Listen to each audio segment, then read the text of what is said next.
পুরনো বদভ্যাস কিছুতেই ছাড়তে পারছে না বঙ্গ বিজেপি। রাজ্যে কোনো সাম্প্রদায়িক উত্তেজনা হলেই হচ্ছে বিজেপির বিভিন্ন সমাজ মাধ্যম বা তাদের কিছু সমর্থকরা ভিন রাজ্যের ছবি, ভিন দেশের ছবি পোস্ট করে সেগুলোকে এ রাজ্যের গোলমাল বলে চালানোর চেষ্টা করেছে। এই ধরনের অভিযোগ বিজেপির বিরুদ্ধে রয়েছে এবং অনেকবার পুলিশ গ্রেপ্তারও করেছে। রবিবার দিন সেই একই অভিযোগ আনলেন তৃণমূল মুখপাত্র কুণাল ঘোষ। তিনি সমাজ মাধ্যমে পোস্ট করেছেন বিজেপি সমাজ মাধ্যমের পোস্টকে নিয়ে, যেখানে 9টি ছবি দেওয়া হয়েছে।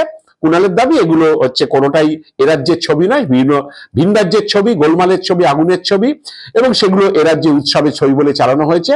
পুলিশকে সেগুলো ফ্যাক্ট চেক করার কথা বলেছে। রাজ্য পুলিশের তরফে সেগুলি ফ্যাক্ট চেক করে বলা হয়েছে এগুলো সবই ভিন রাজ্যের ছবি। এরপরে কুণাল যথারীতি হচ্ছে বিজেপির বিরুদ্ধে প্রকাশ্যে গুজব ছড়ানোর অভিযোগ করেছেন এবং পুলিশের এইটা তদন্তটা আসার পরেই হচ্ছে মুখ্যমন্ত্রী মমতা বন্দ্যোপাধ্যায় সহ তৃণমূল নেতা মন্ত্রীরাও সেগুলি তাদের সমাজ মাধ্যমে পোস্ট করা শুরু করেন।